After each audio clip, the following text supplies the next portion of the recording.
Ladies and gentlemen, welcome to Driving Forces. My name is Andrew Noakes and I'm the Senior Lecturer in Automotive Journalism at Coventry University. And I have with me two Coventry alumni, both of whom are automotive designers now in very different roles. And hopefully they'll have some interesting things to tell us about the work that they do and have done in the past. The first of my guests is Craig Callum, who is Head of Design for the LEGO Speed Champions series, which is obviously a very interesting, innovative product, which we'll talk about a little bit more in a while. And my other guest is Guy Burgoyne, who is Head of Geely's Design Studio in Shanghai. So we're going to talk a little bit about those products and the design processes that go into them and the experiences of these two guys. I don't want it to just be my questions, so we are going to open it up to you to ask your questions as well. So have a think about what you would like to know from these guys, and we'll come to some of your questions in a little while. So let's start off with, I mean, this whole event is about innovation.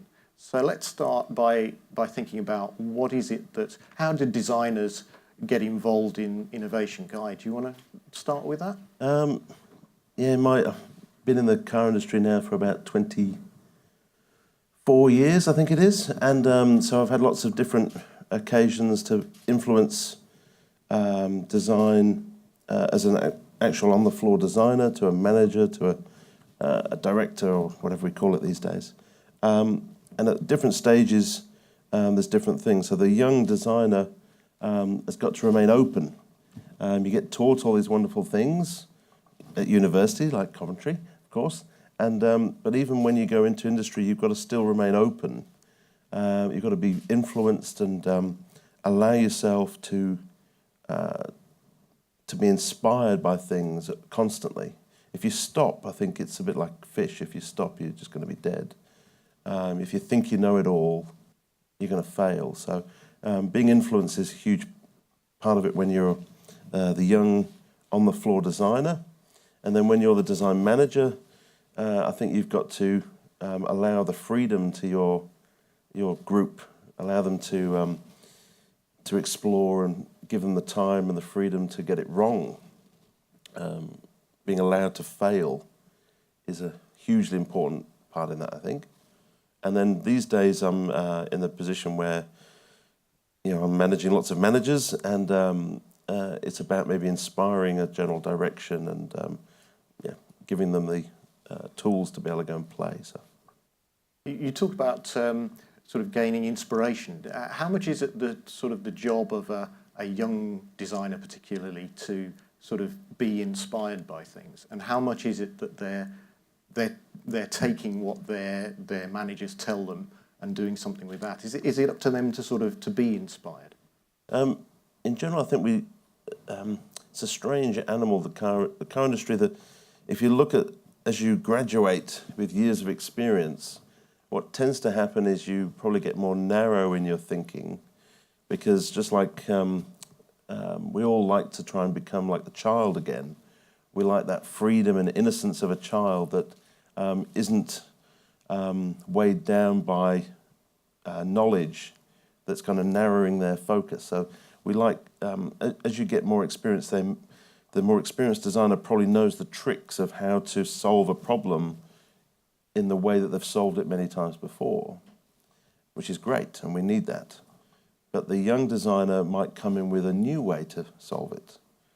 And they're probably more open and more fresh in that way. So we need to mix these things.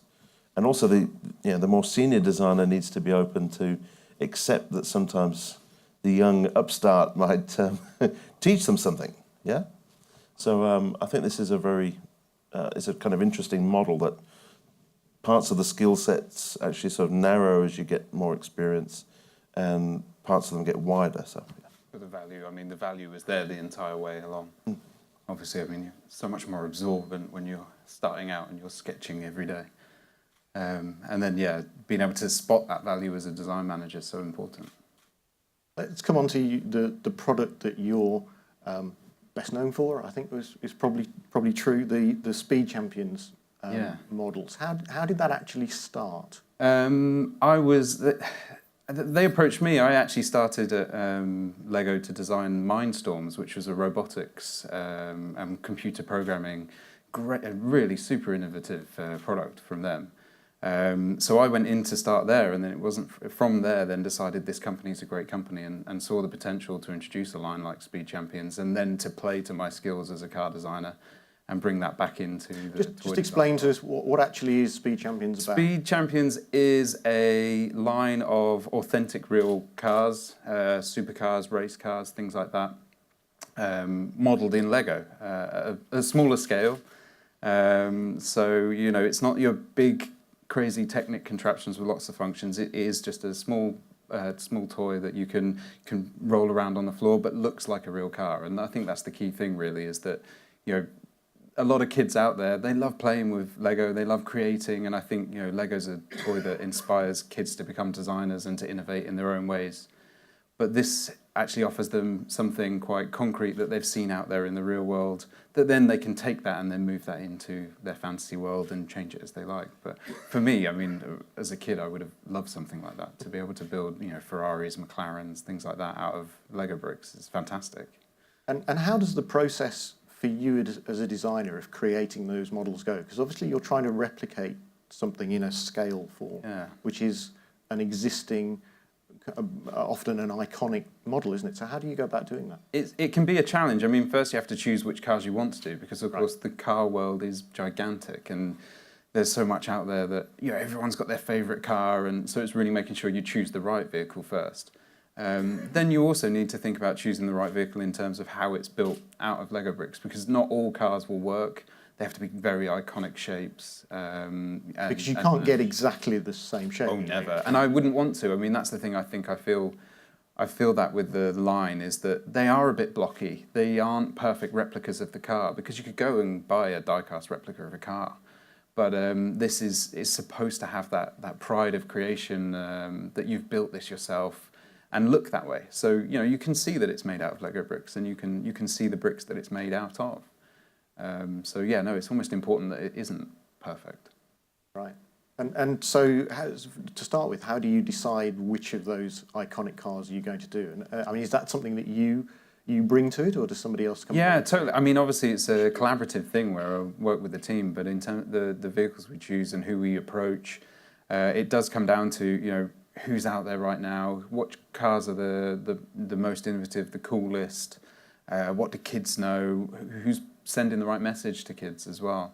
So then we'll choose the brands that we really believe are going to be, you know, the most resonant with kids. So things like McLaren's a great one for that, because they're really pushing technology in general. So then to be able to pull their cars in. So we focus mainly on supercars and race cars, because that's what kids want to play with. We've not done any SUVs or MPVs or anything like that. We stick to the really sort of standout cars, because that's, yeah, as a kid, that's what you really think about a lot. Sure, yeah. Not just kids. Yeah, well, yeah. But that's the thing. It's not just for kids. I mean, that's the other thing, is I get a lot of suggestions from friends and adults and big kids who are like, "Oh, you should do this car or that car." So it's huge for adults too. I think, you know, and that's the great thing about Speed Champions being a smaller model, is it's quite a low investment. So you can build one yourself and have it on your desk. It doesn't take 2 days to build. It's sort of half an hour, depending on your skills. And then you can have one on your desk and tell all your friends. It's you know, and people still have that pride, even as an adult. You still have that pride of, I built this myself. I mean, even now, it's a kid's toy, but I built this myself. Is such an important part of the process of the whole set. Yeah. What do you think actually makes those cars that you're trying to model? What makes them icons in the first place? And I'll ask you this in a moment, Guy, as well. What makes an iconic car iconic? I mean, there's so many things, isn't there? I mean, being the first to do something is always a key thing, especially in the automotive world. Sometimes it's not for the best reasons. You end up with a car that, yeah, is iconic, but everyone would rather forget. But Such as? Yeah, I couldn't possibly say. Oh, okay. All right. Yeah, but then you've got other vehicles. I mean, the first year we launched, we had the LaFerrari, the 918, and the P1, which of course was the trinity of hypercars. It was where They all came out. At pretty much they the came same out time. pretty much within months of each other. They hit the market, and everyone then has been talking about hypercars. That's sort of where I really think the hypercar was reborn. We hadn't seen it since the McLaren F1, the XJ220, those sorts of cars. Then these three cars just brought that back on the scene. They really opened that up again. So for me, it was those cars. And then you've got more iconic classic cars like the 911. I mean, everyone knows the 911 shape. It doesn't matter what year it is. You know the 911. Kids can spot that car. So those sorts of vehicles were the vehicles that we start with, and we go from there. Yeah. Right. Guy, how do you make I mean, you're involved in actually designing these cars and putting them into production. How do you make a car that resonates with people, and becomes iconic? Well, I think it's a funny thing to say, to set out the design brief to say, design an iconic car, because I don't think you can really know. It's not your choice that it becomes iconic. It's the public's choice it becomes iconic. So I think you can set out to do a car that isn't of fashion, which I think most iconic cars started a fashion, but when they came out, they weren't of the fashion. They weren't following something else. They started something, and that's how they became classic. They became an influencer to other things, is often the case. So you can set out and write the brief, design something original that no one's seen before. That's pretty hard as well. You can also do it where you say, an example that you might see in the near future from Geely could be design a car where you're not taking the traditional automotive approach.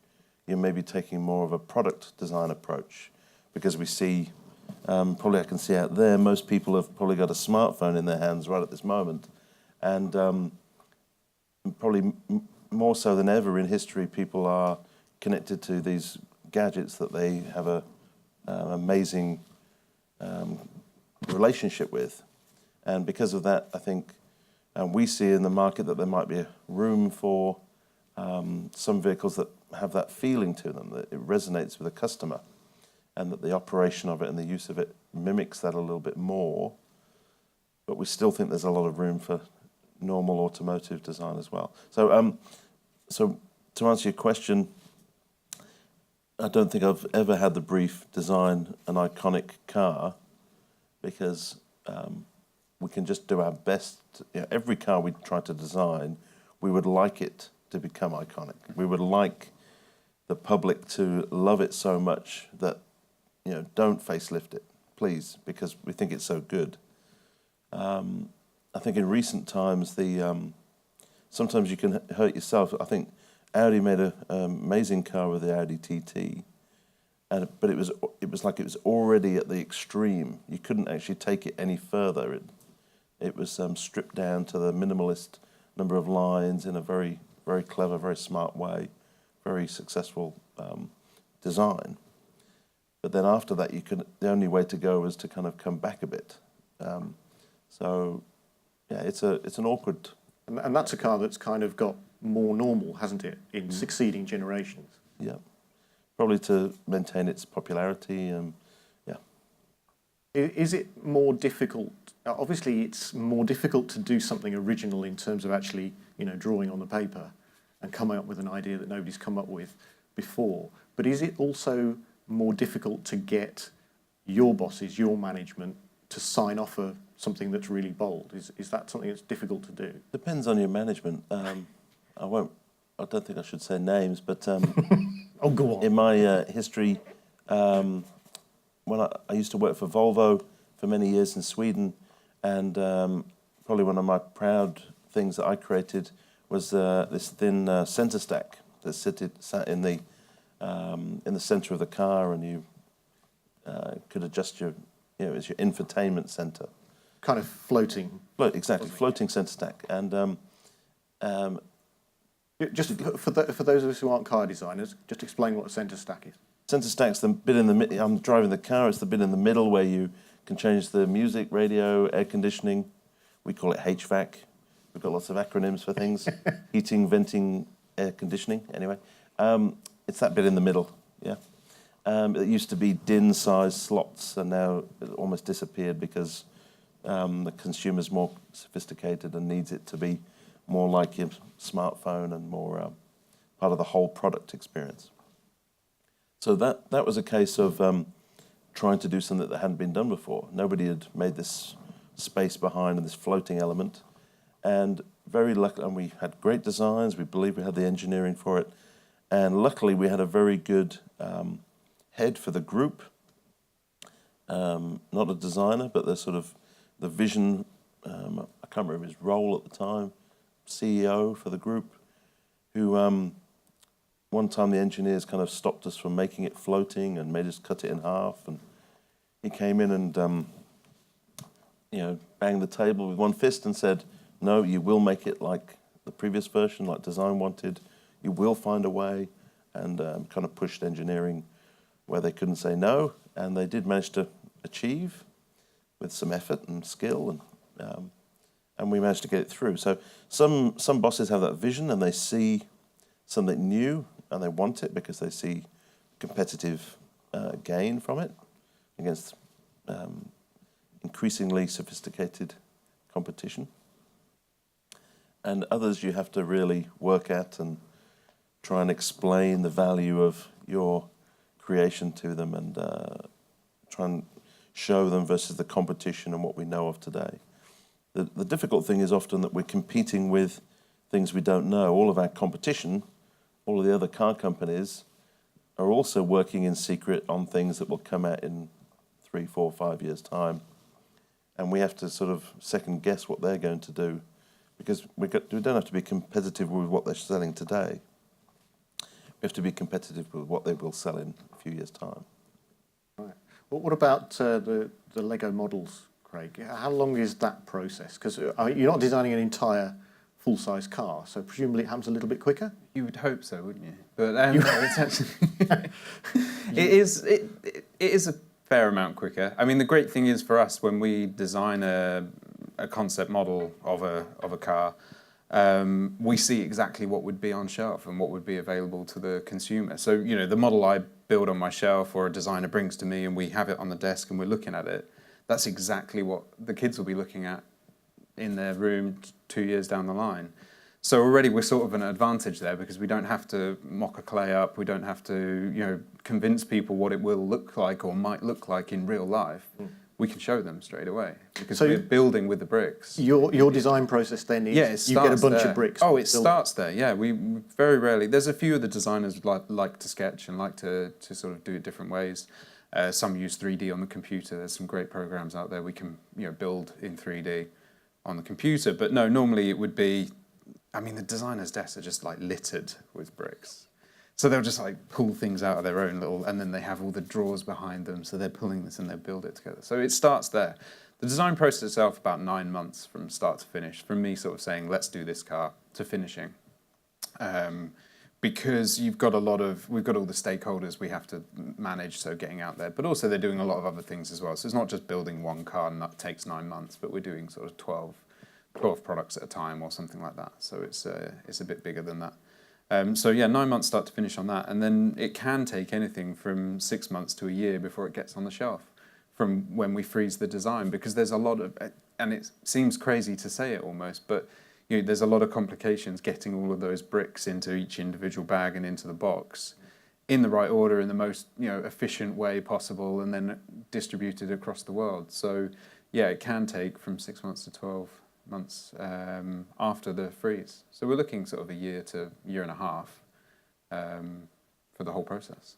Right, so it's still a considerable kind of lead time. Yeah, totally, yeah, because it's there's a lot of bricks. There's 3,800 bricks or something, different possibilities. So getting all those together and organised in a line and in the right place, it can take its time. Yeah, but I mean, we have a really good head start, I think, because of the whole concept design part of it is so well managed, because we do have those bricks available straight away. And your background is as if I can put it like this, a real car designer. Yeah, I was a real car designer as well as a toy car designer. Yes. Yeah. Actually worked with Guy previously at Right. Renault Trucks in France. So how is the process? I mean, obviously with the real car designs, you don't start with Lego bricks, but otherwise, how do the two design processes? It feels the same to me. Yeah, it feels the same. I mean, I don't know. I might go back into the car world now after a few years at Lego. Start with Lego. Yeah, I'd be like, oh, well, where's my drawer? That's my bricks. Or even that, where I'm going to be sketching, really blocky cars or something. No, so it feels the same. I think because as a designer, you're very flexible anyway. I mean, you do work to what you're given, but it's just a different set of parameters instead of engineering, parameters and this kind of limitation here and there with the way that we're working. We're given a set of certain bricks that you can use, and a certain price point that you're working to, and there might even be other challenges like what colours you can use because of various moulding issues along the way. There's so many different things that could happen, and as a designer, you take those challenges in and you work towards answering the question or the brief to bring the solution together. So I think it is very similar, even though on the face of it's completely different. The process you go through, I think the thought processes you go through as a designer that match perfectly anyway. So we don't draw pictures but we start with a concept model in the same way. You start broad and you narrow down and you're given directions and you follow the brief. So yeah, very similar. Guy, what are the kind of skills that you would expect a designer to have that perhaps aren't going to be required making Lego models? What else would you need from a car design? Presumably they've got to be able to draw. Well, I think understanding the package maybe is a little bit of a difference. Obviously inside, I think your models, I think it's just more bricks. We've got to fit the guy in there as well. Okay, yeah. So we have, and Craig's experienced this before, of course. We have an army of people whose job is to give us constraints, legal constraints, physical constraints, moulding constraints, stamping constraints, company standards, different market requests. So we're like a sponge. We just take all these constraints, vision lines, pedestrian safety, passive safety, active safety, many things. And we need our studio engineers, we call them, to help us sift through all of these requirements to make a vehicle between all these requirements. That's, I think, the biggest difference I can see. More often. Yeah.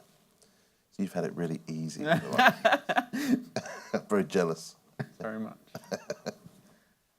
In your case, Guy, you're leading design for Geely, which is a Chinese brand, a brand that in the West we haven't seen very much of yet. I'm guessing we're going to see a lot more of it in the future. How much of, because you know what's coming up and we don't, but how much of the way you develop Geely design, how much of that is specifically about being Chinese and how much of it is about trying to be global? Well, first of all, maybe I should just explain there's Zhejiang Geely Holding Group. So when people say Geely, it's sometimes confusing if they're meaning the holding group, or Geely Auto is the brand that I'm, if you like, the home room for. Within that, we've got studios in Sweden, Spain, USA. There's one coming in the UK. Proton Design and Lotus Design are also part of this umbrella. So we've got all those different brands involved, but the brand for me is Geely Auto. We have Link & Co. being done in Sweden, which we do some help for. Lotus we're doing some help for. Proton we're working together with Geely. We've also owned a flying car company, Terrafugia, London Electric Vehicle Company, formerly London Taxi. So many brands in the portfolio. For me, main focus is Geely Auto. And Geely Auto is a proud Chinese brand.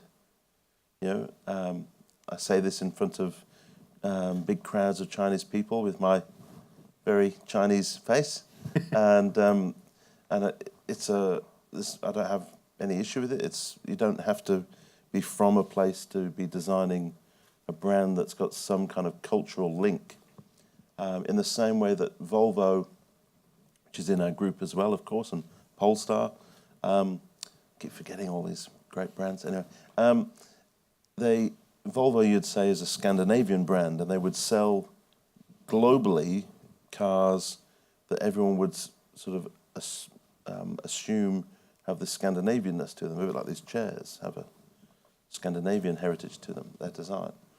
And there's a value in it. You know, at the end of the day, it's glass, metal, and plastic, a bit of leather or a bit of fabric, but the brand has got a value. It's very important to us all. And probably the history of Chinese cars has not been that positive because it's not that old. And just like other countries who started into the car industry, they started by maybe replicating things they saw to learn. And which is what happened with Japanese cars. Exactly. They were very derivative to begin with, weren't they? And I think the whole country's got through that phase, and we're now in this more confident phase, especially at Geely. I think we're in a confident phase. And we see no reason why, even if today selling Chinese design to the rest of the world maybe doesn't seem like it's got much value today, we think in the long run it will have some value.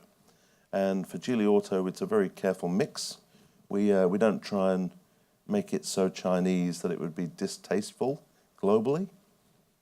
We don't put pagoda roofs on the top, or it's from 100 meters away. The car should look very professional and contemporary, and probably just a globally good car.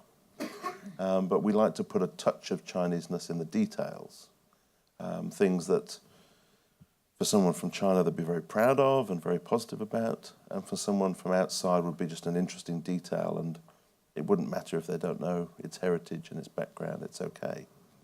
But we do think those things will start to gain in value, just like someone seeing light wood in a Volvo as being Scandinavian, and they buy it even though they live in Brazil. Yeah. So this is how we look at the brand for Geely Auto. It's kind of gained in confidence. I think we're making, most people won't know around the world, but we're making globally competent cars now. They're very competitive. And there is aims to obviously go more and more global. We're opening factories in Europe as well, and it's very exciting times. So if you're hiring a new designer to work on Geely cars, how important then is it that they understand not only how to design a car, but also what Chinese design influences are? Do they have to understand that? Or is that something you kind of teach them as they go along? I kind of see this like football teams. So it used to be that the best football team in the world was the Brazilian national team. Everyone would say that's the best football team. But today I think everyone would say it's probably more like someone like Barcelona, where it doesn't actually matter where they come from.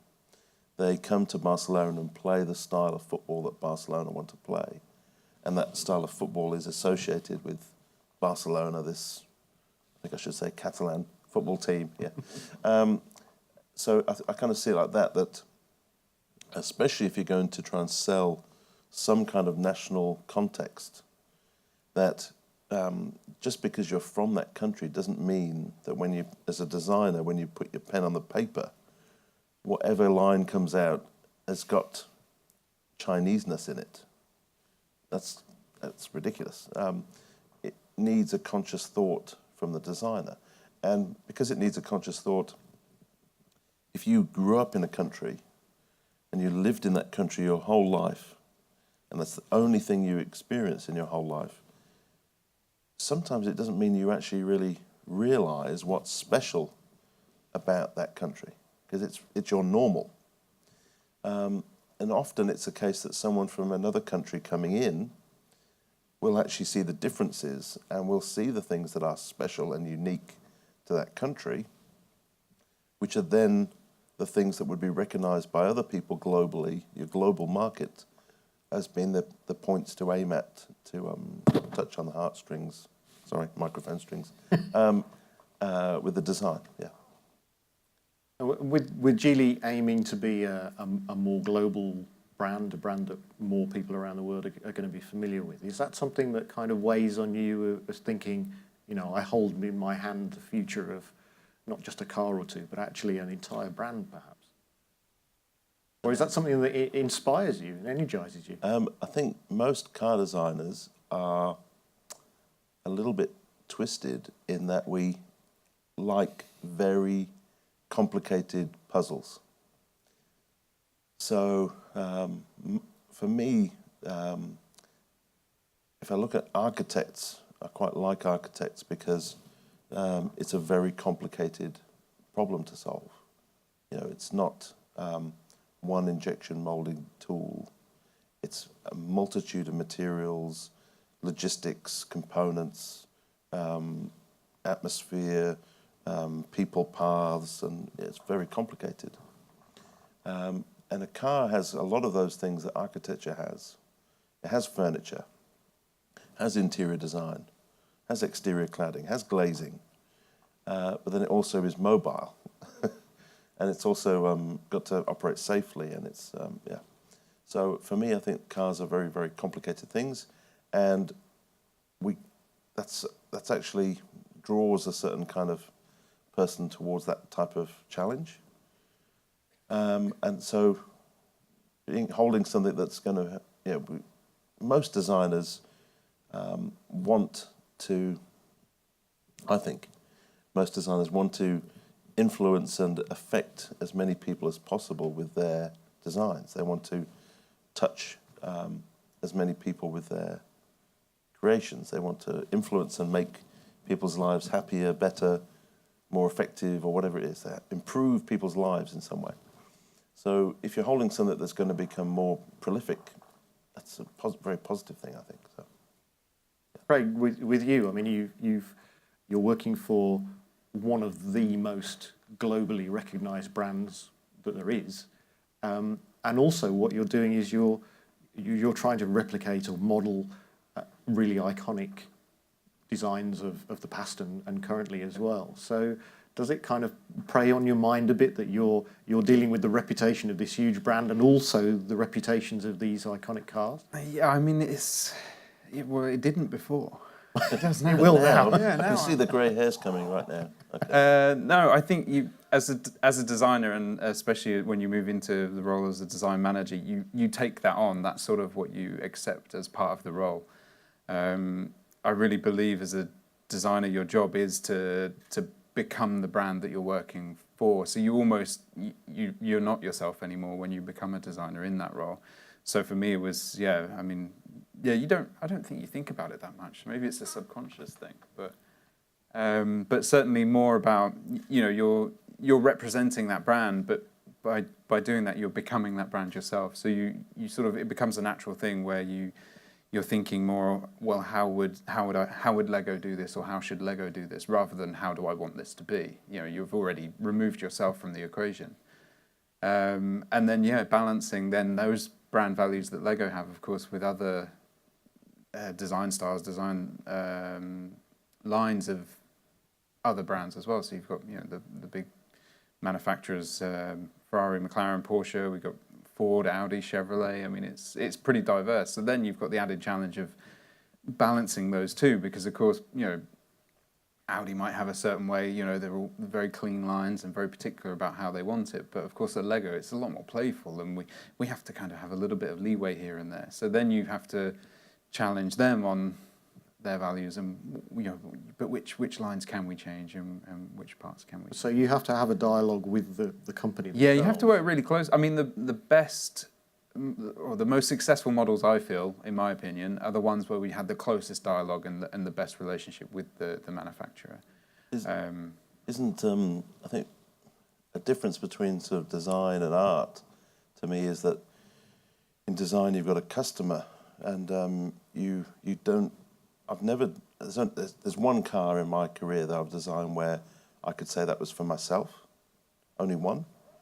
That was the C30 for Volvo, because at that point I had a girlfriend and no kids yet, and that car was about right for me. I wanted to go snowboarding. It could fit the snowboards inside. It would have been ideal. But nearly all of the cars I've designed are not for me. And you have to consciously think about who this is for and put your brain inside their brain to see it through their eyes. It's very rare as a designer you design something for yourself. Yeah. I mean, yeah. And especially at Lego, because I'm not 7 years old. But I would, well, I would buy every single one. I would definitely still play with it. You've both talked about, sort of made a distinction between being a designer and being a design manager, and you've both been in both of those roles over time. What is the difference? What are the different sets of skills that you need? I mean, money or... Well, Yeah. well, let's start with that. No. Very little. Yeah. Does every designer have it within them to be a design manager, or is it a different No, kind of definitely person? not. We even, I don't know about Lego, but in our company, we've just taken the same kind of mature step that lots of other car companies have done, where within design we now have two paths that a designer can take. They can take what we call a professional path, or they can take a management path. And a professional path means you can still rise up with experience and knowledge, technical knowledge, but it means you're probably not going to end up managing other people. Which, there's quite a few designers out there, that's a very good idea, that they don't manage other people. It's this right hemisphere thing. We have the same at Lego, yeah. But it's called specialist, so we have a specialist Yep. management path. And I think, it really is, it isn't for every designer to be a manager. I see my role as a manager I try to translate what my designers are going on about to other people in the company. So I feel like I'm sort of this, I can hopefully translate all these amazing ideas that they have that might be just completely too far out, and they're using, language that just, these people over here have no idea what they're going on about. So then I can turn to the leadership teams and, explain what we're trying to achieve here and what we're going to, and also filter out those that obviously aren't particularly, or we're not ready for, or the company. So you really are this, this sort of, I don't want to say middleman, but you're in between these two places, and you're translating things one way and the other. So making sure that the brand's happy, but then also we're getting the most out of the design team, because the design team, I think, is one of the strongest assets in the company, especially like Lego. The innovation and the work that they put in can be, that can really make or break the product. It's not just having the brief for the product, but actually the product itself, and what comes from the design team can often outweigh what was in the original brief. So it's important that information isn't lost. So as a design manager, my role is to gather all that up and bring that back. Right. Okay. I've got a load more questions for these guys, but I wonder if you've got any questions. Perhaps, yes, there is somebody I can just see in the gloom. Yes. Hang on, we're going to bring you a microphone so you can tell us all. Thank you. Where do you get inspiration for new ideas in innovation? Is it other cars, other toys, nature, everyday objects, that kind of thing? How do you get inspired then? I think it's quite natural as a designer to just be constantly inspired. I mean, your head works over. Am I going? Yeah. Yeah. Your head's working overtime, and you're always absorbing everything everything you see, everything you look at, and I mean, it does make you sound a little bit mental when you talk to people, because you have all these great ideas and you want to get them out. So I feel like inspiration can be quite difficult to come by if something's very specific, but as a designer, you're constantly absorbing that inspiration as you go along. So then, hopefully you're in the right place to answer the design brief that you've been asked. I think Craig suffers from the same thing I do, which just less than a year ago, I read an article that kind of was a eureka moment for me, where it talked about that creative people, so I think I'm right in saying right hemisphere, biased individuals, we have a problem in filtering. We cannot filter things out. So if I go into a social situation, a bar or something, and I'm talking to somebody, I can't filter out the 3 or 4 other conversations and it drives me mad. I can't do it. My wife can do it instantly.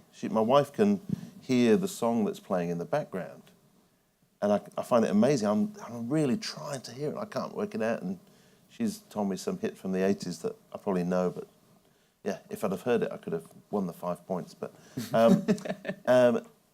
but because I can't filter it, I can't hear it. And I think this is both the curse and the skill of the creative, is that, like we said earlier, about you have to remain open. You have to remain open to influence. And you want to be surprised. You want something to come in from left field that you never thought of. You want something to come and clash and explode in front of you that changes your world.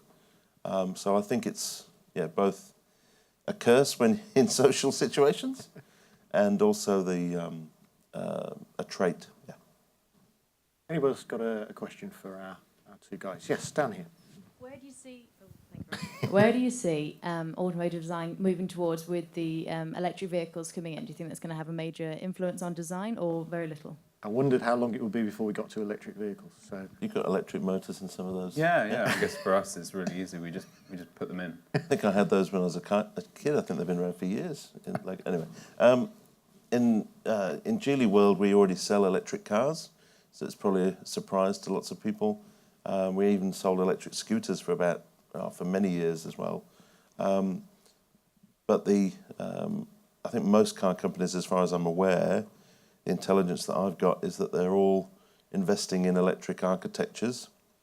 And the interesting thing about an electric architecture is it takes away some of the constraints that the usual fossil fuel layout gives you. And there's 2 schools of thought in the automotive world. There's the school of thought that cars should just still look like cars and we shouldn't care about which powertrain. We have all these strange words we use, like dash to axle, which is about the proportion from the middle of the front wheel to the base of the windscreen. And we traditionally like lots of dash to axle because in the history that kind of told you that the car had a big engine under the hood. Today, lots of people, especially all of you here that have still got a mobile phone in your hand and are tweeting or WeChatting, you probably don't care about the size of the engine under the hood. In fact, it's maybe a negative. I think recently the Jaguar I-Pace is a really great example of a brand that's thrown away that formula. And they have very little dash to axle because it's an electric car and they can actually maximize the interior space. I think it's an exciting time for that. I think opening up the packages of design is going to be... Is that the sort of thing that, from a sort of a technical and engineering standpoint, that can inspire designers? Do designers look at that and say, wow, what a great new opportunity? 100% for sure. We want every chance we can to make newness, and we risk relationships with our good engineering buddies by pushing them and pushing them and pushing them. And I'm sure they push and push back, don't they? Yeah, we have to remind each other it's never personal, so we can still go for a coffee afterwards or something. But it gets very heated. Yeah, that's the car industry. It's a very passionate industry. We all have, just like people have relationships with their phones, people still have relationships with their cars, and they have lots of nice memories from cars. Let's not go into too many details about those. But do you think that's going to carry on? Because people are talking now about there being different ownership models of cars where you won't necessarily own a car, you'll have a share or whatever. And when we get into autonomous cars, will it be yours, or will you just order a car and it will turn up almost like a taxi? Will people have the same relationship with cars, do you think? I think relationships can change, but there's also massive opportunities for increasing those relationships with AI, autonomous cars. you can actually be talking to your car more. You can have a buddy. I don't know about you, but I think my first couple of cars, I gave them names. They had names, my car did, and I don't remember ever actually talking to them, but most people would say if their car was female or male, because it's a relationship. I think most people in this room would have said, "Hey Siri," or "Hey," and you're talking to a machine. And you may be selected which voice you want. Do I want Homer Simpson telling me which way to go home, or Darth Vader, or someone else? And you personalize it to the relationship you want. So I think there's actually in some ways, there's going to be much more scope for relationships and ways of connecting your life in your vehicle. If we will get to autonomous vehicles and spaces becoming more like living spaces, and then that just has a whole world of opportunity. Yeah. No, please. Do you see an opportunity? Because I always think about this. I see that there's I'm going to probably... ask you a tricky question after this, okay? I see that there's an opportunity, though, for it to go two ways there as well, where people will be seeking a little bit more engagement from the driving experience. So actually we'll see autonomous cars and that side of things, but then actually cars that are much more involved. I mean, I feel that we're already seeing it with the 911R, where you're back to basics, remove everything, manual gear stick. You've got all of that bringing you back into the car and the driving experience, because you're missing that from your modern car that can semi-drive itself right now. Yeah. And I think in the future we'll see more divide like that, a lot more investment in classic cars. I'm not sure the percentage of that. I mean, that's a little bit of a niche. It's totally. And I think that niche will remain because people will be able to afford it. Even if we get to the point of regulators seeing that the computer can drive the car much safer than the human can, therefore you have to pay a premium to be able to drive the car. Lots of people have talked about this scenario. It'll still be the people with the money that will be able to afford to drive. So that may be a future. Who knows? It's very early to tell on that one, but it'll still be a niche, I think. Yeah. It's what happens in the mass area, I think, is the really interesting bit. That bit I'm almost sure is going to happen. Yeah, just like people still race motorboats and small planes, and it still happens. Sense to it, but but they do it. Yeah, because they can climb mountains and We've got a couple of minutes left. I just wanted to ask you, you both came through the car design courses at Coventry University. That was where your careers really started. What would your tips be for somebody who wants to get into car design? Craig? Where do you start? My only tip is really don't panic about it. You're being trained as a car designer. It will put you somewhere that you're supposed to be. Because your skills as a car designer are totally transferable as a designer in most areas. So, yeah, for me that would be the thing. It's just, as a car designer, you develop these very flexible skills, and you could end up anywhere. I mean, I never expected to design toy cars for Lego, so who knows? Guy, what would your tips be? Well, I think Coventry was a great platform, and even today, throughout all our studios, we have multiple Coventry graduates in every studio, so it's obviously a good way in. It's changing. There's more and more niches within the genre, if you like. Today we have brand design, advanced design, exterior design, interior design, interaction design, and colour and material design, and they're all separated. So there's lots of opportunities, but whatever you do, if you really want to achieve it, you've just got to be super focused and really go for it. I think I'm very lucky in my job. I'm boys own stuff, designing cars. Girls as well. I mean, especially China, you will see it's a lot more equal balance of female and male designers. Don't be put off if you're a female student and you want to be a car designer. Don't be put off at all. We need it for sure. So. Brilliant. Ladies and gentlemen, thank my guests, Craig and Guy. Thank you. That's it. Thank you very much. Well done, chaps. Thanks, everyone. Thank you very much.